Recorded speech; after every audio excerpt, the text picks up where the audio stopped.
नमस्कार, म मनोहरी थापा। निजामती सेवामा पछिल्ला वर्षहरूमा आकर्षण बढ्दो छ। खास गरी भविष्यको सुनिश्चितता र सामाजिक इज्जत र प्रतिष्ठाका कारणले लोकसेवा आयोगमा जाँच दिएर निजामती सेवातर्फ जागिर खानेहरूको सङ्ख्या प्रत्येक वर्ष पछिल्ला वर्षहरूमा बढिरहेको छ। यस सन्दर्भमा लोकसेवा आयोगले आफ्नो 65 वर्ष स्थापनाको 65 वर्ष पूरा गरी 66औं वर्ष प्रवेश गरेको उपलक्ष्यमा विशेष कार्यक्रमको आयोजना गरी आफ्नो वार्षिक उत्सव पनि मनाएको छ र राष्ट्रपति विद्यादेवी भण्डारीले विशेष समारोहको समुद्घाटन गर्नुभएको छ। यही सन्दर्भ पारेर आज हामीले एकजना यस्ता युवा व्यक्तिलाई यो स्टुडियोमा बोलाएका छौँ।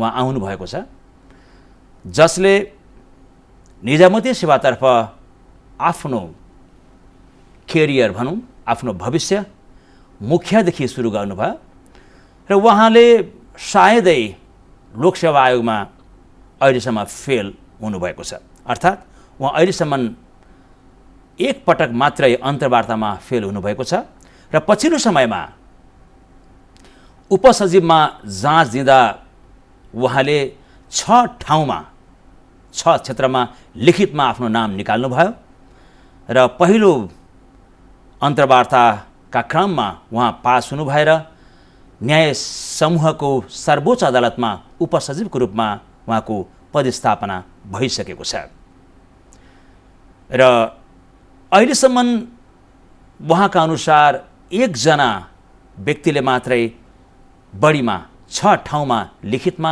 लोकसेवा आयोगमा यो तहमा उपसचिव तहमा नाम निकालेको इतिहास छ भन्नुहुन्छ।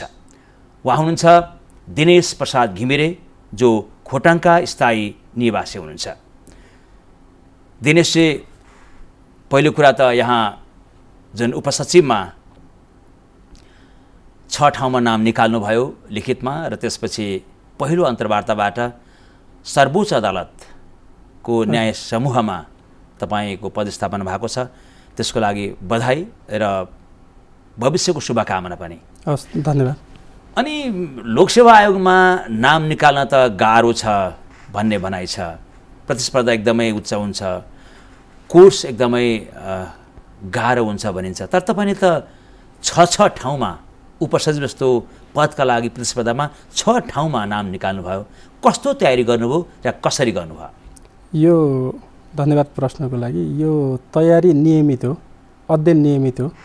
पत्र पत्रिका अध्ययन, कोर्सका किताबहरू, न्युजहरू सुन्ने र लेख्ने प्र्याक्टिस, लेख्ने नियमित लेख्ने, महत्त्वपूर्ण विषयहरू, समसामयिक विषयहरू नोट गर्ने र सिस्टमेटिक अध्ययन र निरन्तर अध्ययन नै यो सफलताको प्रमुख कारण हो। र परीक्षामा लेख्दाखेरि लामो लेख्ने होइन, विषयलाई लेन्दी नबनाइकन सिधै एन्सरमा प्रवेश गर्नु नै त्यो लेखाइको एउटा वैज्ञानिक पक्ष हो। मैले त्यही मोडेललाई फलो गरेर सफल भए जस्तो लाग्छ। यो जुन तपाईँले अहिले लोकसेवाको तयारीको कुरा गरिराख्नु भएको छ नि, यो कुराहरू तपाईँको आफ्नोपन हो अथवा कसैबाट प्रभावित भएर यसरी गर्नुपर्छ होला भनेर त्यसरी तयार गर्नुभएको हो? यो मैले आफूभन्दा अग्रजहरूसँग सिकेको पनि हो, प्लस त्यो विषयवस्तु पढेपछि एउटा आफ्नो धारणा बनाएको पनि हो।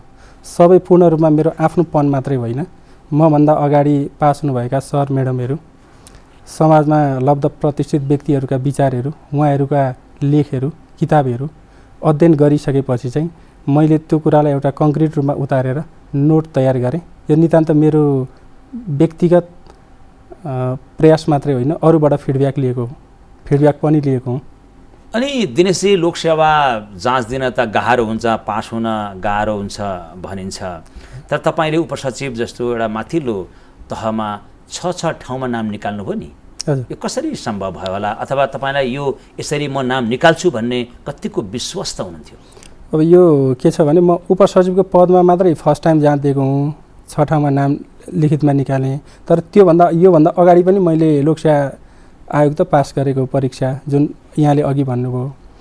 र यसमा मुख्य कारण चाहिँ के हो भने, विषयवस्तुलाई कङ्क्रिट रूपमा बुझ्ने र विश्लेषण गर्ने क्षमता र छोटो समय प्रस्तुत गर्ने प्रस्तुतिको कला नै हो। त्योदेखि र अर्को कुरा यहाँले भन्नुभयो निकाल्नै गाह्रो हुन्छ, यो निकाल्नै सकिँदैन भन्ने कुरा चाहिँ होइन। कति कमिटेड भएर निरन्तर अध्ययन गरिन्छ त्यसमा भर पर्छ। यो असम्भव कुरा, यो कुनै चिट्ठा पर्ने अचानक हुने विषय चाहिँ होइन, यो निरन्तर अध्ययनमै भर पर्ने कुरा हो। अनि तपाईँ यो सबै ठाउँमा जुन 6 ठाउँ कति ठाउँमा जाँच दिनुभएको थियो र यो 6 ठाउँमा निस्कियो? मैले जाँच चाहिँ 8 ठाउँमा दिएको थिएँ, तर परीक्षा कन्टिन्यू जुधेका कारणले अरू 2 ठाउँमा चाहिँ अलिकति म बिरामी पनि भएँ। एउटा त म 2टा परीक्षा त म एब्सेन्ट नै भएँ, जाँचै दिन गइनँ बिरामीको कारणले। यो जाँच दिए ठाउँमा चाहिँ निकालेँ। जाँच जति ठाउँमा जाँच दिनुभयो त्यसमा चाहिँ फर्म चाहिँ भरेको थिएँ, जाँच दिन गइएन, बिरामी भयो। तयारी धेरै गर्नुपर्छ दिनेशजी?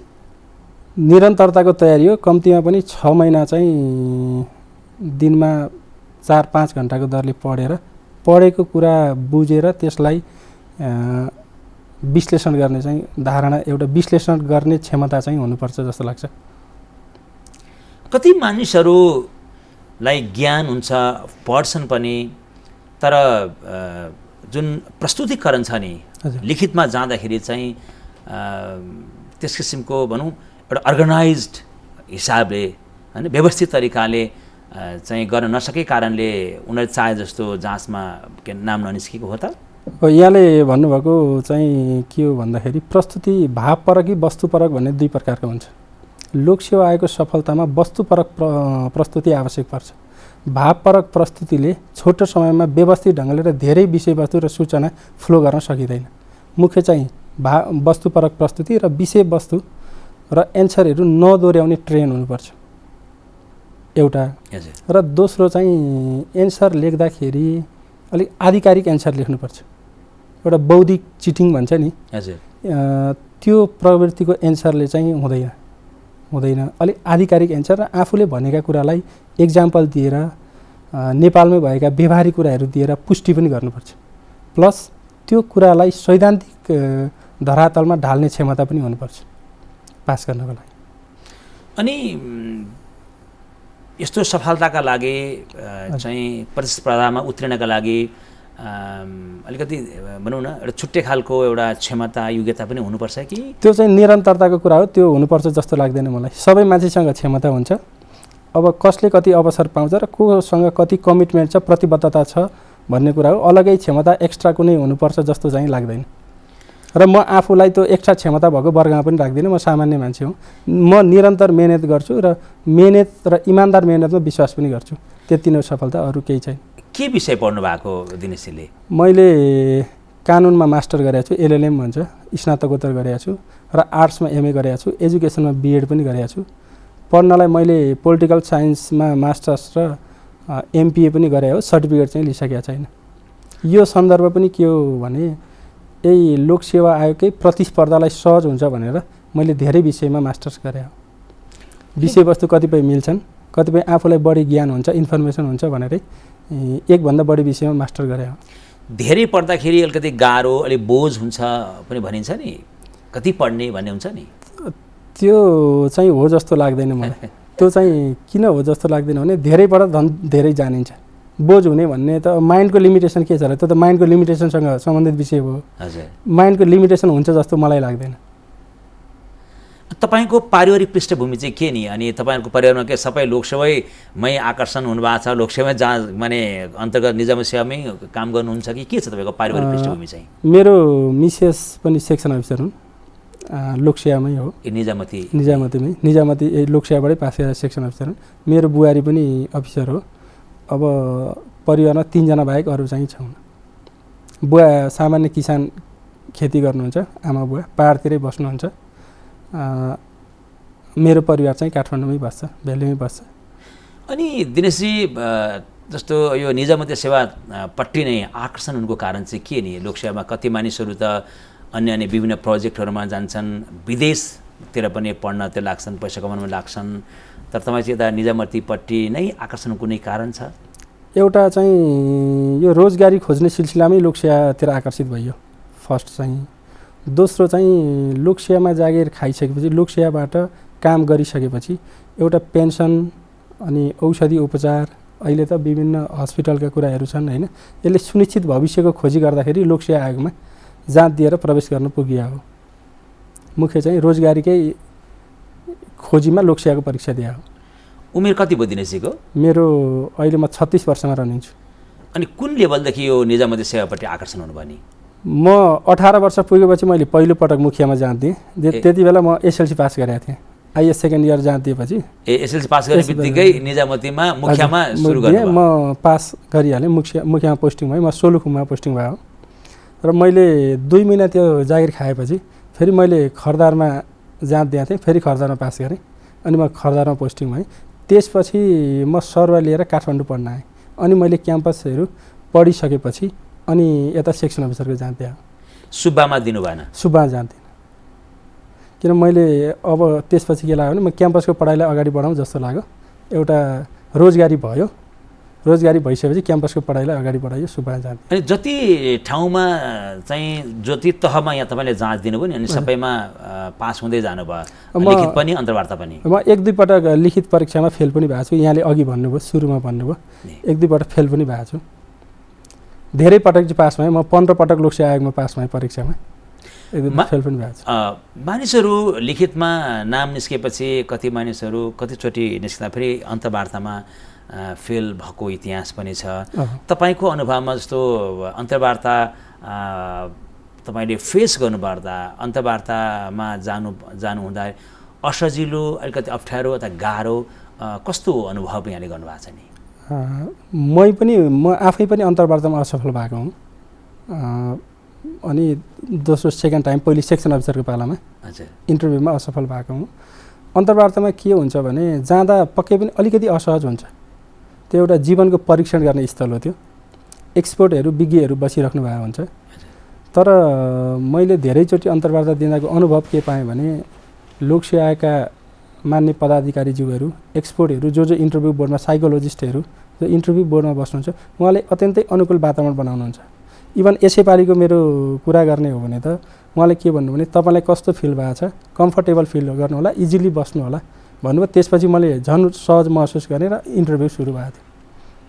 कुनै सुरुमा चाहिँ अलिकति अप्ठ्यारो महसुस हुन्छ तर असहजै भन्ने चाहिँ हुँदैन। त्यो चाहिँ मेरो अनुभव छैन। जस्तो अन्तर्वार्ता दिइराख्दाखेरि मेरो नाम ननिस्किने भयो कि अथवा मैले अन्तर्वार्ता फेस गर्न नसक्ने हुने भएको हो कि भन्ने खालको त्यस्तो खालको फिलिङहरू हुँदैन? यो चाहिँ एकदमै वैज्ञानिक ढङ्गको क्वेसन गर्नुभयो। यो के भने अन्तर्वार्ता दिएको बेला चाहिँ त्यस्तो फिल हुँदैन कि अगाडि फिल हुन्छ कि अन्तर्वार्ता दिइसकेपछि फिल हुन्छ। अन्तर्वार्ता दिँदाखेरि चाहिँ कसरी राम्रो बोल्ने, कसरी राम्रो प्रस्तुति गर्ने भन्नेमै माइन्ड केन्द्रित हुन्छ। त्यो रिजल्टतिर सोचिँदैन। मेरो अनुभव चाहिँ सोचेको छैन। त्यो प्रस्तुतिलाई कसरी बेटर बनाउने भन्नेमै दिमाग केन्द्रित भएको हुन्छ त्यहाँ चाहिँ।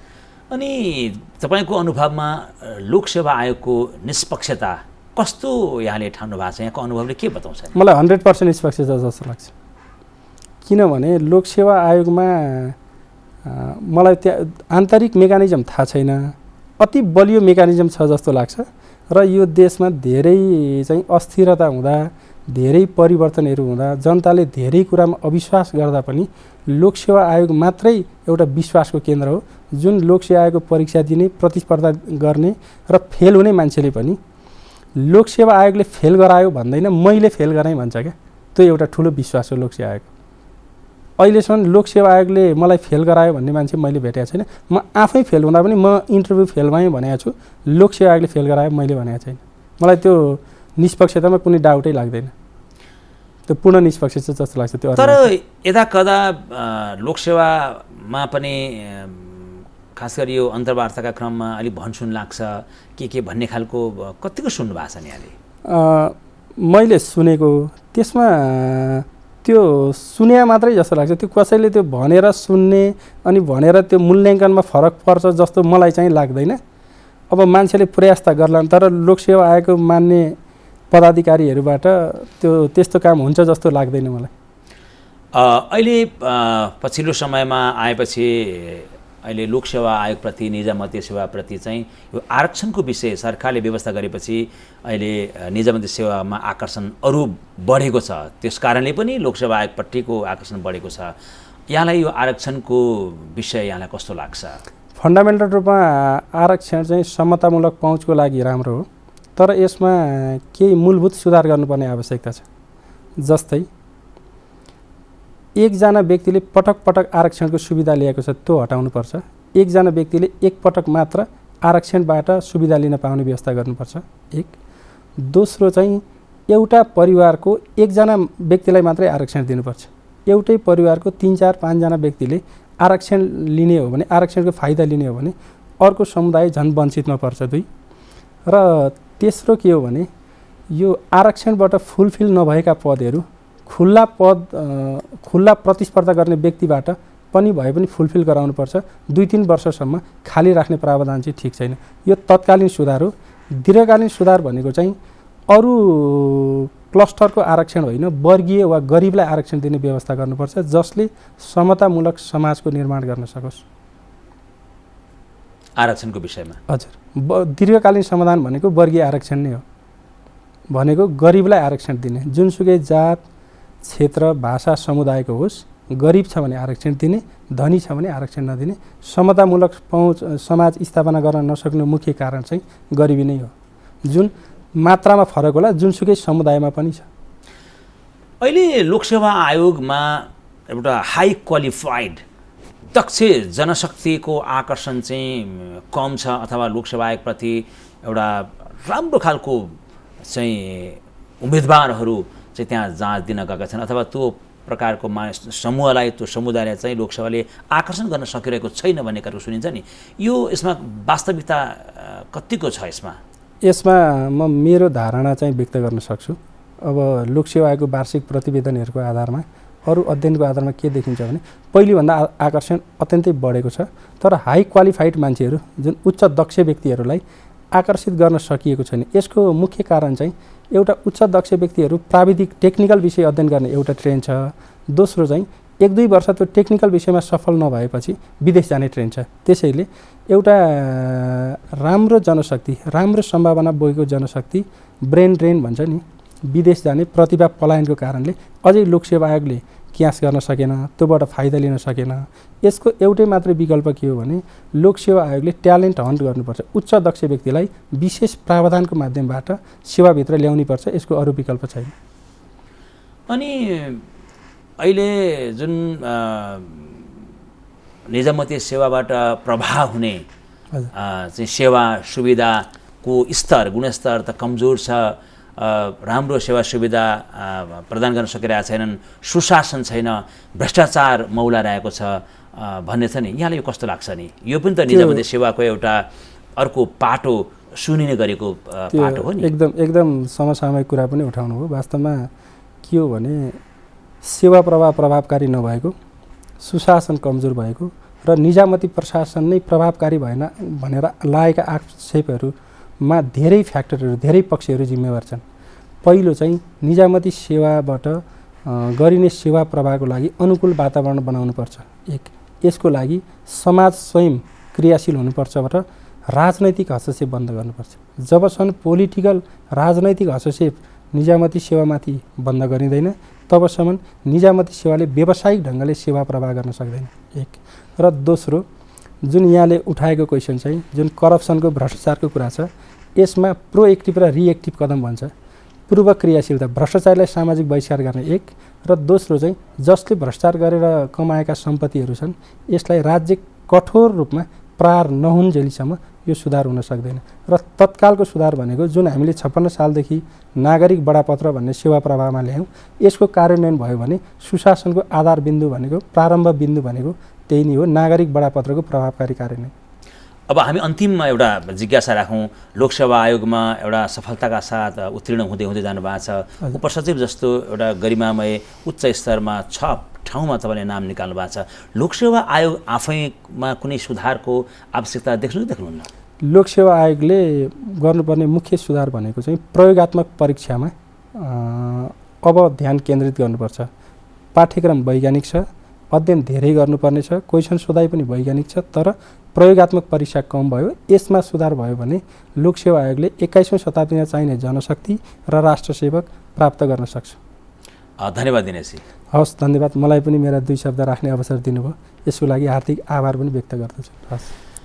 आदरणीय दर्शकबिन, आज हामीले एकजना युवा जो निजामती सेवामा उपसचिवको पदमा 6 ठाउँमा उहाँले लिखित परीक्षाबाट नाम निकाल्नुभयो र अन्तर्वार्ताको क्रममा उहाँ चाहिँ सर्वोच्च अदालतको न्याय समूहमा उहाँको पद स्थापना भएको छ, त्यहाँ काम सुरु गर्नुभएको छ र यसरी धेरै क्षेत्रमा लिखित परीक्षामा सफल हुने मानिस एकदमै कमै हुन्छन्, बिरलै हुन्छन्। तीमध्येको एउटा सफल व्यक्ति हुनुहुन्छ दिनेश प्रसाद घिमिरे। उहाँसँग हामीले आजको समसामयिक कुराकानी गऱ्यौँ। यसका साथै मलाई पनि यो कार्यक्रमबाट आजलाई बिदा दिनुहोस्। नमस्कार।